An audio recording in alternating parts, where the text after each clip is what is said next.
Kako se je rodila pobuda o darovanju? V bistvu smo v redakciji v Ljubljanskem dopisništvu vsak dan razmišljali, kako bi lahko še drugače pomagali ljudem v krizi. Na redakcijskem sestanku smo se enkrat prav posebej ubadali za idejo, kaj še lahko naredimo poleg novinarskega poročanja o ljudeh, ki izgubijo službo, in nekako se mi je potem porodila ta ideja, da bi lahko novinarji še s svojim zgledom konkretno pomagali, ne samo s pisano besedo. In zakaj ste izbrali območje, kamor sega Večer praktično? Nismo izbrali območje, kamor sega Zvečer, ampak smo izbrali območje, kjer ima Rdeči križ največje težave s preskrbo z prehranskimi paketi, zato bomo delili tudi na Koroškem, mislim, da v okolici Celja, v Mariboru, ker v Ljubljani na primer ni nekih hudih težav s temi paketi. Zato po tem ključu smo izbirali, v sodelovanju z Rdečim križem. Načrtujete še kakšno nadaljevanje akcije? Ja, se že pogovarjamo z našo službo za marketing, da bi morda nekako razširili celo zadevo, da bi nekako organizirali tudi akcijo, v kateri bi povabili celotno bralstvo Večerovo in tudi naročnike, ampak zaenkrat je to samo še zamisel. Kakšen je občutek po opravljenem dobrem delu? Jaz sem zelo vesel, da smo se na Večeru tako pozitivno odzvali na pobudo našega novinarja Vasje Jagra. Mislim, da je prav, da ne samo, da novinarji poročamo o številnih stiskah ljudi, ampak da tudi sami s svojimi konkretnimi dejanji, da tako rečem iz lastnih žepov, pokažemo, da nam ni vseeno, kaj se dogaja v Sloveniji. Poglejte samo naše naslovnice, današnjo recimo ponovno 200 ljudi bo ostalo brez dela v podjetju Prevent na Koroškem.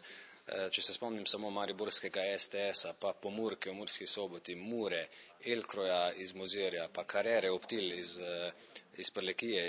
Se pravi, ogromno je teh podjetij in ljudi, ki bodo ostali brez dela, in mislim, da je prav, da jim tudi mi vsaj z neko gesto, z nekim dobrim delom skušamo pomagati in seveda umiliti njihovo stisko v dani situaciji. Smo pa seveda optimisti in upamo seveda, da ta kriza ne bo trajala predolgo. Razmišljate o nadgradnji? To bomo pa še videli. Ideje je vedno ogromno, seveda imamo tudi sami ogromno dela v hiši, ampak mogoče se pa najde znova kakšna akcija in energija za pomoč ljudem. No, najprej moram reči, da sem bil izjemno prijetno presenečen, tudi sam sem novinar, da so se novinarski kolegi tako hitro odzvali. Sicer pa poudarjam, da takšna akcija je dobrodošla in da se ljudje premalo zavedajo, da je finančna kriza povzročila gospodarska kriza socialno. Ta socialna kriza pa je povzročila pravi solidarnostni slovenski boom.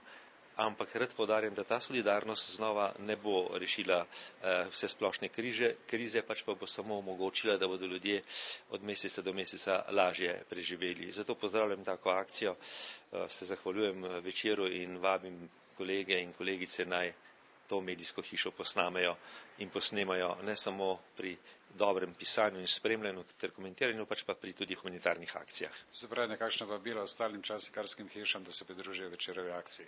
Vabilo je odprto tako dolgo, dokler bo kriza bo dolga, torej naj bo Večer za zgled in naj bo jutro za vse tiste, ki še morda razmišljajo ali bi stopili v akcijo.